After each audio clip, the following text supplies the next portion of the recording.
নমস্কার, আমি মঞ্জু ভট্টাচার্য। আমার গল্প পাঠ আসরে আপনাকে স্বাগত জানাচ্ছি। আজ আমি পড়ে শোনাচ্ছি হে মহাজীবন গ্রন্থ থেকে স্যার আইজাক নিউটনের সংক্ষিপ্ত জীবনী।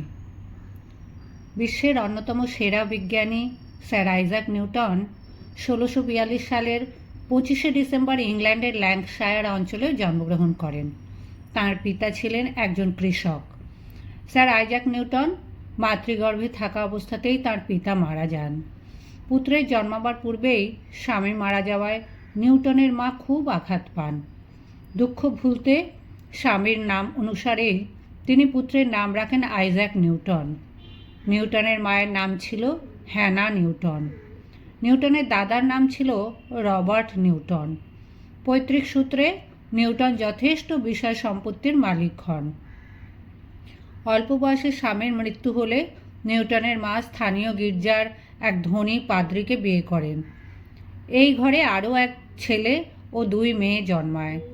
মা হ্যানা বড় ছেলে নিউটনকে সংসার দেখাশোনার ভার দিলেন, কিন্তু নিউটনের ভালো লাগতো পড়াশোনা। তিনি রাত দিন প্রায় সারাক্ষণ পড়াশোনায় নিমগ্ন থাকতেন। সংসারের কাজকর্মে মোটেই মনোযোগ দিতে পারতেন না। এছাড়া জ্ঞান হওয়ার পর থেকে বিভিন্ন বৈজ্ঞানিক যন্ত্রপাতি নিয়ে তিনি গবেষণা করতেন। কিছু আবিষ্কার করতে হবে, এই ছিল তার নেশা। তিনি অল্প বয়সে একটা জলঘড়ি নির্মাণ করেন। প্রতিবেশীরা তা দেখে অবাক হয়ে গিয়েছিল। তারা প্রায় এটা দেখে যেত। স্যার আইজাক নিউটন ইতালির বিজ্ঞানী গ্যালিলিও দ্বারা অনুপ্রাণিত হন নানাভাবে। গ্যালিলিও আবিষ্কৃত দূরবীক্ষণ যন্ত্রের মতো আর একটি প্রতিবিম্বিত দূরবীন তিনি তৈরি করেন।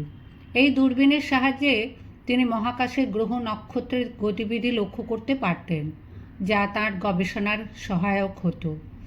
স্যার আইজাক নিউটন 1664 সালে কেমব্রিজের ট্রিনিটি কলেজ থেকে বিএ পাশ করেন। এই সময় থেকেই শুরু হয় তার উদ্ভাবনী শক্তির চরম বিকাশ। আধুনিক বিজ্ঞানকে পরীক্ষামূলক প্রমাণের সাহায্যে গ্যালিলিওর পর পৃথিবীতে প্রতিষ্ঠিত করেন স্যার আইজাক নিউটন।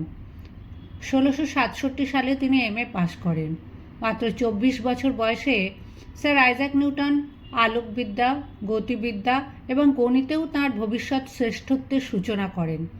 তার প্রিয় বিষয় ছিল অঙ্ক, জ্যোতির্বিদ্যা এবং বলবিদ্যা।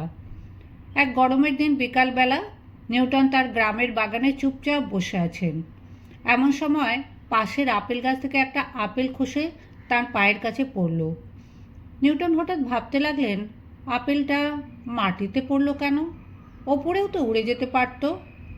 গভীর চিন্তার পর তার মনে হলো, নিশ্চয়ই পৃথিবী এই ফলকে তার দিকে আকর্ষণ করছে, তাই ফলটা এইভাবে মাটিতে পড়েছে। পরে গভীর গবেষণার পর তিনি আবিষ্কার করেন এই আকর্ষণ শক্তি।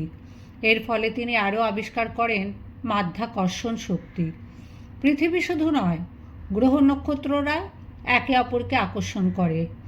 নিউটনের এই আবিষ্কার বিশ্বের এক অত্যাশ্চর্য ঘটনা হিসাবে পরিগণিত হয়। স্যার আইজাক নিউটন তার বৈজ্ঞানিক গবেষণার ফলে অর্জিত সিদ্ধান্তগুলো প্রিন্সিপিয়া নামক এক বইতে সন্নিবেশিত করে তা পুস্তক আকারে প্রকাশের সিদ্ধান্ত নেন।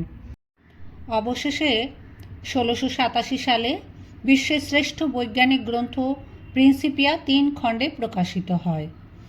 নিউটন ছিলেন চিরকুমার। 1727 সালে 85 বছর বয়সে তিনি মৃত্যুবরণ করেন।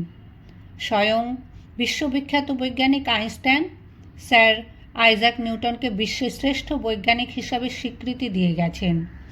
তাঁর জ্ঞানের গভীরতা সম্বন্ধে ভক্তরা প্রশ্ন করলে তিনি বলেছিলেন, জ্ঞান সাগরের তীরে দাঁড়িয়ে এতকাল শুধুমাত্র কয়েকটা নুড়ি পাথর কুড়িয়েছি, আসল সমুদ্রের রহস্য কিছুই তেমন জানতে পারিনি।